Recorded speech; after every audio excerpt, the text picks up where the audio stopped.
Tlaib is against getting rid of the settlers in the West Bank. What do you think of that? Wait, what do you mean? I agree with that. That's why I believe in a one-state solution. What the fuck are you talking about?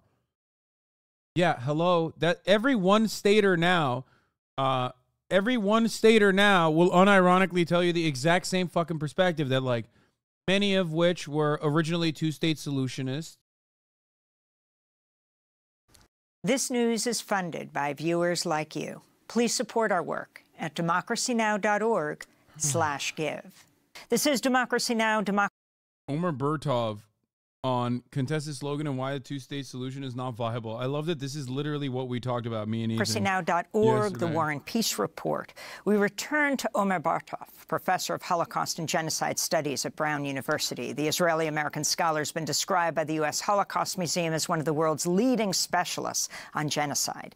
He spoke to us on Wednesday, one day after the House voted to censure Rashida Tlaib, the only Palestinian-American member of Congress, for her criticism of Israel. Professor Bertov, you are a professor at Brown University in Providence. You're in Cambridge right now. And I wanted to ask you about the dissent on college campuses and how they're being... I remember when you said 4 weeks ago, wow, I still don't know about Channel 4. No, I mean, I remember talking about Channel 4 when they did the Russell Brand coverage as well. Every time we watch Channel 4, I always still assume, because it's British media, that it'll be bad. It's hard for me to ever look at British outlets that aren't Double Down News or Novara and think, oh, they're going to be good. It's just impossible for me to see it from that light. Being dealt with. In Cambridge at Harvard, you know about the students who were protesting on behalf of Palestinian rights. A truck carries around their faces, and above their faces it says anti-Semite. And on television, you'll see pieces on anti-Semitism, which is very real in the world. For example, the burning of the Austrian cemetery in Vienna. And many other situations. But they will be blended together. This is on the mainstream networks with images of people protesting holding a Palestinian flag. Can you talk about what's happening on college campuses and people fearing that their concern for justice is being translated as anti-Semitism and cause for them to be blacklisted? So look, this is a very complex issue. I agree. I think part of it is, frankly, ignorance about the reality on the ground in Israel-Palestine. And that has to do, obviously, not with your show, but with much of how the mainstream media in the United States is presenting things. But also, young people, students can find other sources of information to better know what is happening on the ground. So generally, I think there's a little bit of issue of information. Anti-Semitism is real, as you say, and has been growing, and is a not just lamentable but frightening phenomenon. And I obviously have no sympathy with it. But there is, and there has been for a long time, a tendency to label any criticism of the state of Israel, any criticism of the policies of any particular government, let alone criticism of Israel as a state as such, as anti-Semitism. And that is a policy of the right wing in Israel, and that's a policy of the right wing in this country, and it has nothing to do with the truth. One can be a Zionist or a non-Zionist or an anti-Zionist and not be anti-Semitic. One can be... I think that straight up, a lot of older Zionists, both Christian and Jewish, do not realize what the younger generation looks like and how they, like, what kind of perspectives they've grown with, especially as it pertains to, like, Israel's actions and a diversity of platforms that they can get on the ground information from. And I think that they're like not able to figure this out. They can't like comprehend that. I think the propaganda has to be very different now for the younger audiences, and they've grown comfortable with the majority of people that actually vote and actually, I guess, go out and and do things, or are leading organizations and whatnot, being uncritically and unconditionally pro-Israel. So they've forgotten how to propaganda towards a younger audience. And that's part of the reason why they're just like now using whatever existing mechanisms of power that they can to just squash it. Rather than addressing the issue head on, they're literally being like, oh, we have martial law here in Israel. You should also implement some kind of form of that as well in America to the best of your ability. And while some pieces of shit will go along with that, it's still America at the end of the day. And I think that, people will respond in the exact opposite way once they are told that they can't say these sorts of things. And against Zionists, but against particular Israeli policies, I very strongly support the existence of the State of Israel, and I'm highly critical of its policies. And some people would call me a self-hating Jew. But that is nonsense. That has to do with criticism of policies that not only function as oppression of Palestinians over a very long period of time, 56 years of occupation of Palestinians, a refusal by the Israeli government to ever talk about what happened in 1948. So this kind of shutting up the entire conversation, and at the same time, a belief that Jews, like other nations, have a right of self-determination. So we have to separate the two. I think that at the moment, in the demonstrations, there is a sort of heightening of passions. And in part, it is because... What would be a good strategy to change the mindset? Israeli Jews about the slogan? Wait, what? Israeli Jews? You mean just Jewish people in America? Because I don't think you'll change Israeli people's minds about this slogan. And Israeli people's minds about the slogan doesn't even matter. The slogan that is in English in the Western world for those who are defending the dignity and humanity, the dignity and humanity of Palestinians. The goal here is to basically,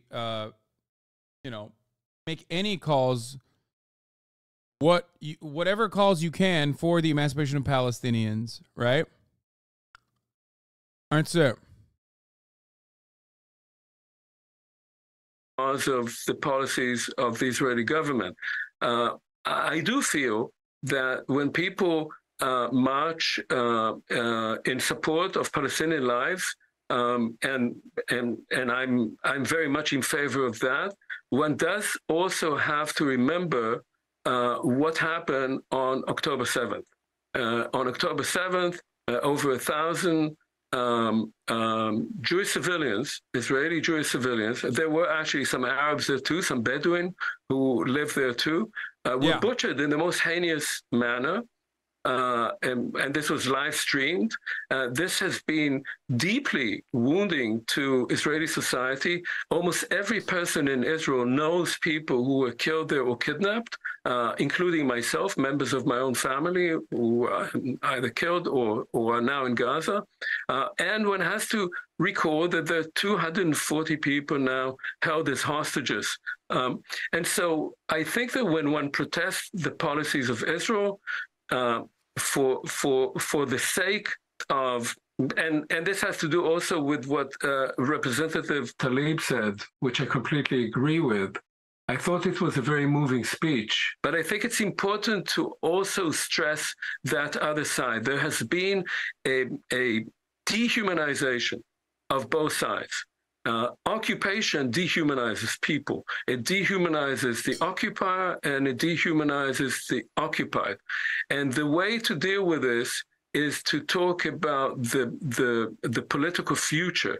How do See, listen, many of you will look to this and go, wow, I don't give a fuck what the Israelis think. Discounting the notion that the guy who's saying it is literally an Israeli Jew who is directly related to who has been directly victimized by October 7th. And he still demonstrates the moral clarity that you've never had to face in your entire life. Sorry, that's just the truth. Okay? Many of you have never had to deal with such a thing. Okay? There are some Palestinians in the chat, of course, who have, and they are often some of the most charitable people I've ever met in my entire life. So, just behave with your anger. Tensions might rise in this moment, but like, you need allies from every walks of life.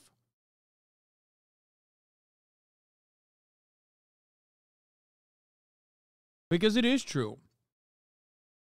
Wait, people are shitting on even this guy? No, they're not. Not at all. No, they're not. I'm simply stating that, like, he's openly stating the pain that he has experienced and the dehumanization happening on both sides, which I think it's a valid fucking thing to say, especially considering who he is, what his background is, what he's done, as far as like what his work looks like. This for a lot longer than many chatters have even known what fucking Palestine even is. You know? Do we move forward? A ceasefire would be wonderful, and I'm very much in support of it, but it won't put an end to the violence. The end to the violence will come only as a result of a peaceful resolution of this 100-year-old conflict, which has caused so much blood. That is, I think, what we should try to push the American administration to do, to change its policies, to put pressure on the Israeli government to finally relent and to begin again negotiations with the Palestinians. And let me ask you about the term "from the river to the sea," which the Israeli government takes, and those who charge others with anti-Semitism say it means the annihilation of the Jewish population of Israel. I'm looking at the Likud party platform of March 1977, the right of the Jewish people to the land of Israel, Eretz Yisrael, which is the land of Israel. And it says the right of the Jewish people to the land of Israel is eternal and indisputable, and is linked with the right to security and peace. Therefore, Judea and Samaria will not be handed to any foreign administration between the sea and the Jordan. There will only be Israeli sovereignty. That's between the sea and the Jordan River, between the river and the sea. Can you talk about that term? Yes, the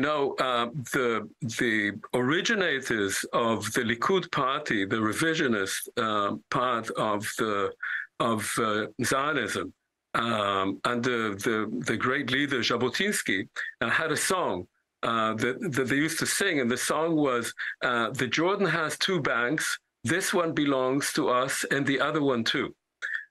That is, they were not only talking actually about so-called historical Palestine, which is mandatory Palestine of the interwar period. They were actually talking also about parts of the Jordan, of what is now the Kingdom of Jordan. As Transjordan is what he's talking about.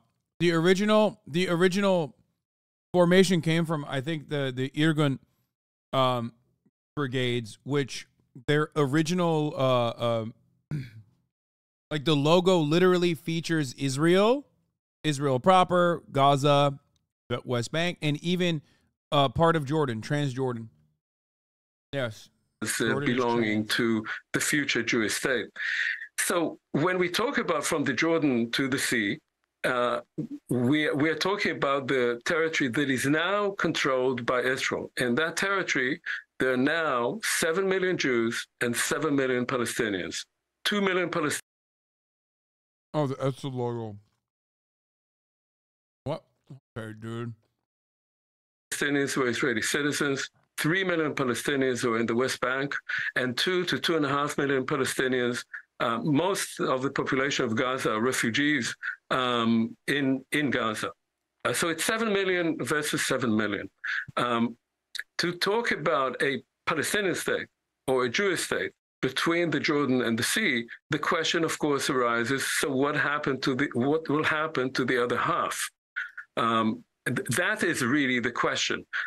If one talks about a Palestinian state that refuses to recognize the Jewish right of self-determination, that is, of the right of Jews to have a state of their own, the question is, what would happen to the Jews there? Would they go back to Europe, as some people say, whatever that actually means?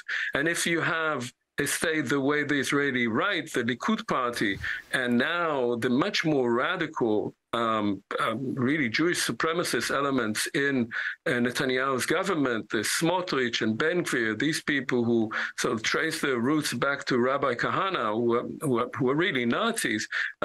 If you ask yourself, what do they mean? They want to create a Jewish state that does not have Palestinians in it, no Arabs in it. And the policy has been consistently to make no Arabs except, Arab Jews, because that's Itamar Ben-Gvir is an Arab Jew. Remember, I know he knows the distinction. It's just that, like, it's wild that it's always weird whenever I talk about this from the perspective of an American or a Turkish American, whatever, right? When I look at it from the outside, if you're unfamiliar with the details and you're looking at the situation on the outside, you're like, oh, okay, like, so Jews versus Arabs. Okay, got it. And it's like, you don't even understand. Like, there are millions of Arab Jews. It's ridiculous. This designation inherently is fucking silly and racist or supremacist. It's not that interesting. Play the vid. Suck my dick. Tlaib is against getting rid of the settlers in the West Bank. What do you think of that? Wait, what do you mean? I agree with that. That's why I believe in a one-state solution. What the fuck are you talking about? Yeah, hello. That every one-stater now will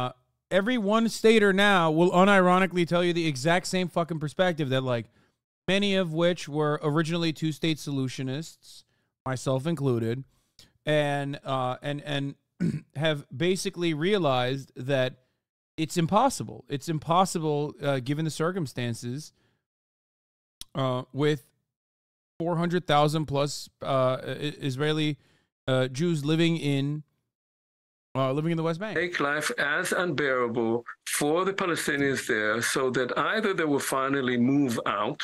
How could you agree with them keeping stolen land? Dude, what are you talking about, brother?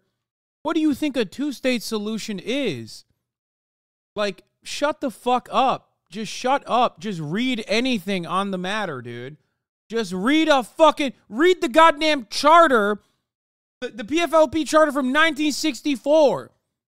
You think these motherfuckers haven't thought this through before you? The fuck? I'm Palestinian? Okay, then you should know better. You should know better than everyone else in this fucking chat. What do you mean? What is he saying?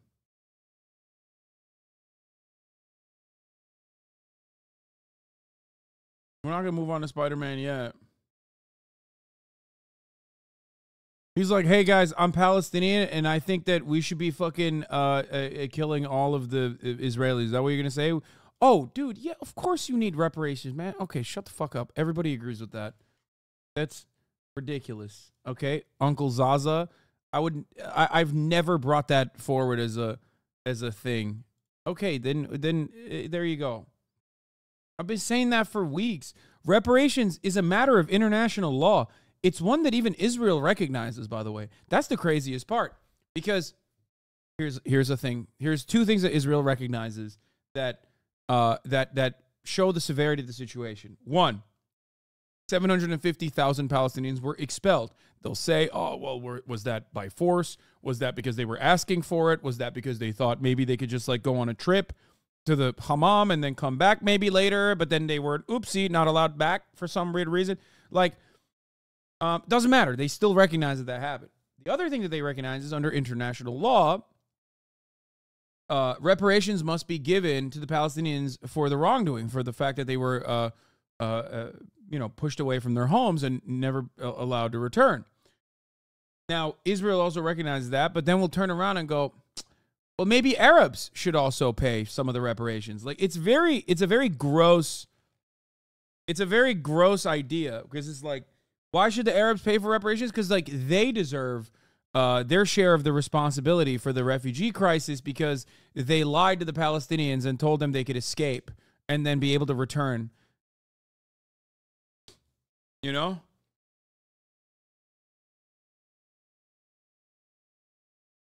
Yeah. Israel did offer reparations to Oslo and Camp David. It was for Palestinians that would accept not returning and would stay in Lebanon or Egypt. Yeah. Which they have no intention of doing, or to use an emergency situation such as exists right now.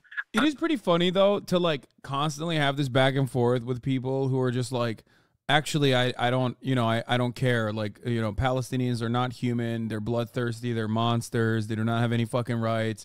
Why? Because I watched a Ben Shapiro video. Why? Because I watched a PragerU video. And then you have literally like Israeli Holocaust scholars on who are very openly just being like, yeah, dog, everything you have learned from PragerU is entirely incorrect. Here's what's actually going on.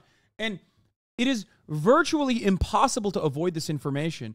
And for some fucking reason, so many motherfuckers avoid it harder than the top of the hour ad break, which is, by the way, 15 minutes early, okay? I went on a rant and I wanted to fucking pop off with one segue, so I'm going to do it right now. 15 minutes early, suck my dick. I don't care. Here's a 3-minute ad break now. It shouldn't be seen as Israel should pay less reparations because other nations should also pay reparations. It means they should all pay a lot more together, you know? No, they literally fucking use that in contest as an effort to like push the reparation conversation aside. Why? Because that would require taking ownership over the Nakba. And the official position is that maybe it didn't happen, but if it did, it was actually kind of good and should happen again. And oops, we're doing the Nakba again right now, as you can see right in front of your eyes. That's like literally the official Israeli position. So the Israeli government's position is like, we don't know. Maybe it happened, maybe it didn't, but like it'd be pretty cool if it happened. And also maybe it should happen again. Who knows? So that's part of the reason why they can avoid paying reparations, because like they don't have to, because it's like they don't have to accept blame for it. They don't want to accept blame under the cover of which they could be ethnically cleansed. And that's a major worry now among Palestinians or Israeli citizens who are worried about a second Nakba, a second expulsion of Palestinians after 1948, something that has been mentioned by a number of Israeli politicians, and of course a major worry in the West Bank and in Gaza.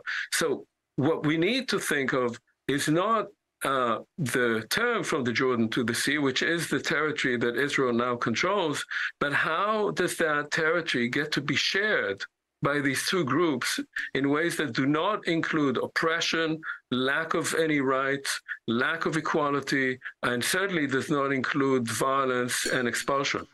And finally, Professor Omer Bartov, the issue of a two-state solution or one. Do you think anything needs to be said about the Arab countries which Mizrahi Jews came from? Bro, straight up.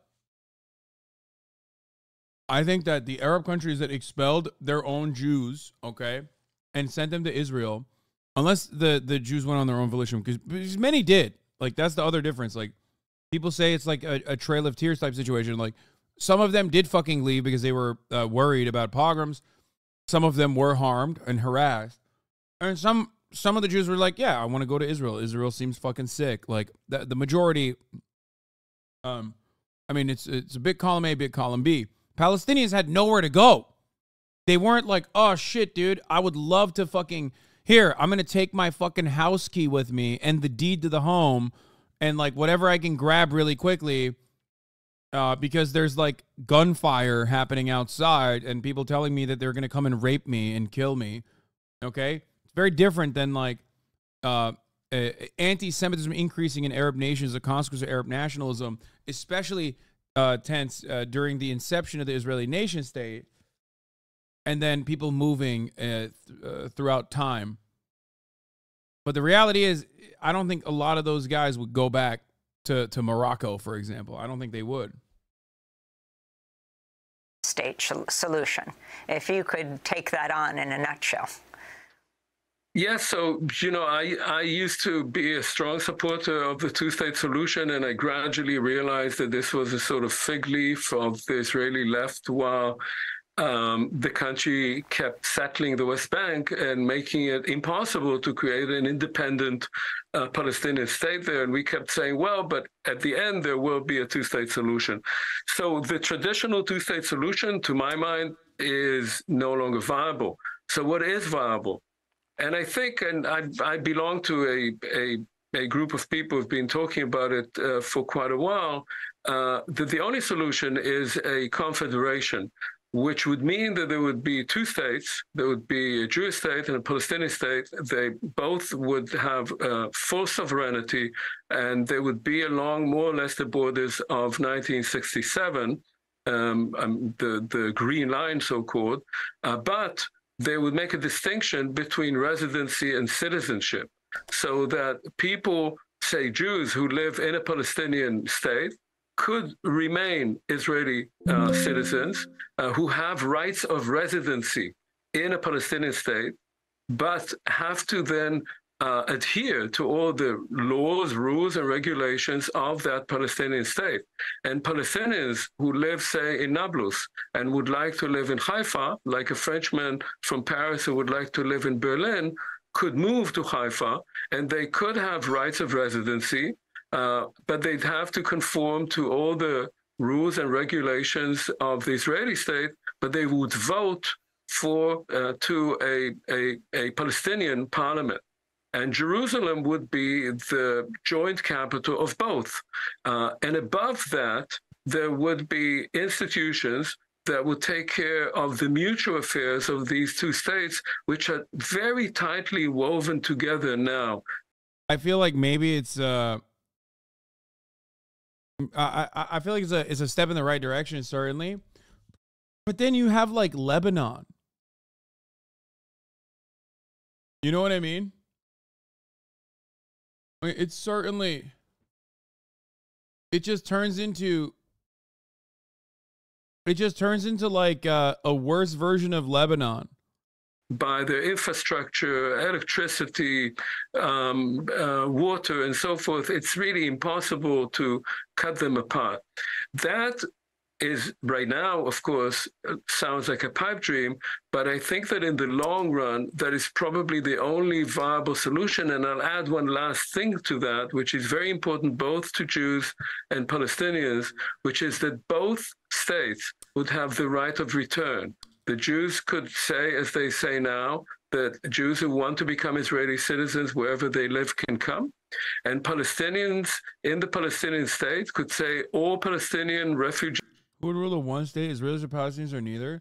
I mean, I think this is what he's describing is the most common, like when you get down to the weeds of it, I've heard what he's describing as like the most common, like the most common, most possible, most reasonable, albeit a little tempered, one state solution that creates like two specific states that coexist alongside one another. But under the same banner. It's still a singular state, but there's two separate formations of governance. Not like North and South Korea, no. North and South Korea is two states. That's different.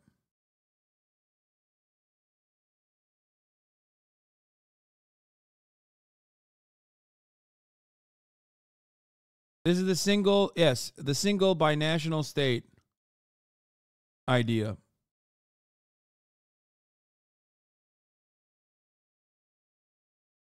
I think the solution is that Israel will still dominate economically and Palestinians will earn way too less. Way more.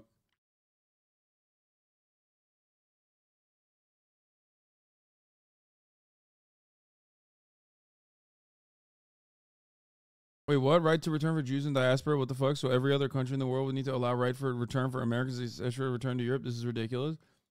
That's the funniest thing to get mad at. Brother, that already exists. What are you talking about? Also, there's not that many Jews on the planet, chatter. Like, you know this taps out at 16 million, right? Like, even if Israel gave a right to return to every single Jewish person, which it does, like, you're maxing out at 16 mil.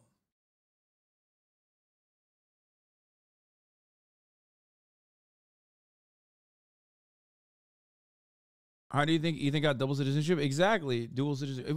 I didn't even know that Ethan was an Israeli citizen. I thought he just like went to birthright and stuff. I didn't realize he was like literally. I know he lived there, but I didn't know he was a citizen. I did. You're a fake friend. Yeah.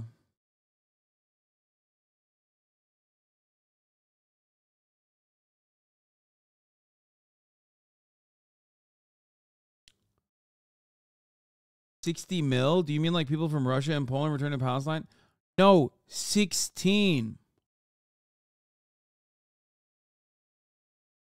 The total number of Jewish people on the planet is 16 million. The same number of Jewish people that existed on the planet before the Holocaust, okay? Only recently did the Jewish population recover, the global international Jewish population recover back to the number it was at before the Holocaust, okay? This is important to understand because it also helps, I think, a lot of people understand the fears that Jewish people have. Okay?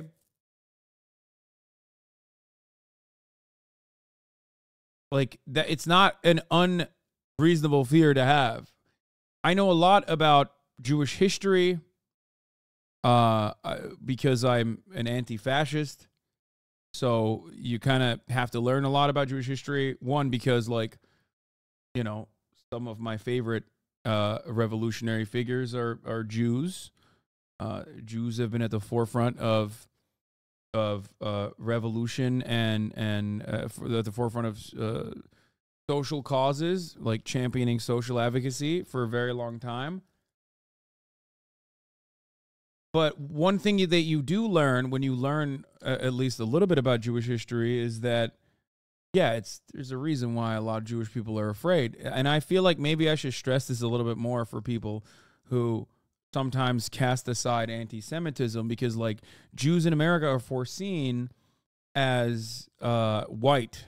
And they are. Ashkenazi Jews are white. And in America, they have been whiteified. Does that make sense? Like until they're not. If that makes sense. But because they're white, like because they are considered under the banner of white, anglicizes the term. Thank you.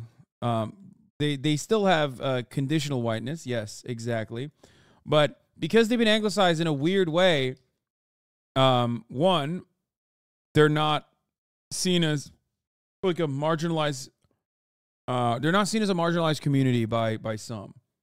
Like people will be quick to compare them to Italians or the Irish or any number of other different ethnic backgrounds that live in the United States to say like, oh, dude, your fucking problems are no different than like Greeks, for example. And no, there is a difference there, in my opinion. I don't think that the anti-Semitism that Jewish people have withstood in the United States of America or historically is not the same as like Italians getting shit on in America and then becoming whiteified. Okay? Yeah, us Jews have been considered white since America decided to join World War II. That's a funny way to think about it, but yeah, basically, because they are whiteified, which is a word, okay? What is this? North End restaurant owners claim they face discrimination for being white Italians and amended lawsuit over outdoor fees. Hasan is Jewish, okay? Before you guys think that he's actually advocating for Italian rights in here. He's making a joke. Okay? He said Jews have never had to face anything like this. True. This level of discrimination is, you're right. I take it back. Anti-Semitism is a real problem, but nobody recognizes Italiophobia. Anyway, the point I was trying to make originally is that because Jewish people in America are seen as like white, that a lot of people don't listen when they say like anti-Semitism is a problem. And people cast that fear aside and go, whatever, dude, fuck off. But it is a problem simply for Jews either. That's why I, always talk about anti-Semitism regularly and will continue to talk about it, not because it's just like another form of bigotry, but it's also a form of bigotry that shows that someone is very likely, teetering on the edges of fascism. Okay?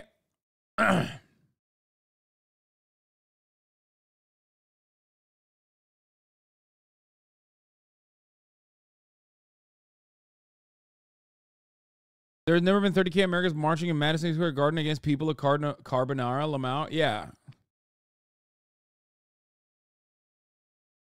And birthright isn't available to all Jews either, by the way. Wait, really?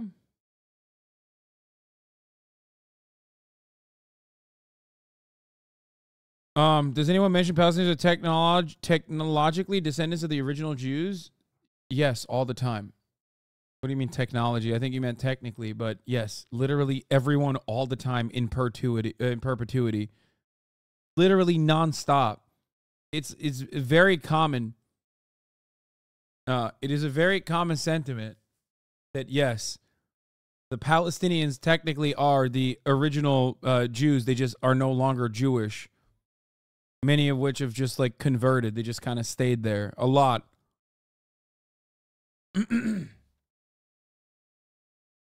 Yeah, no, literally. I mean, but that's how it works.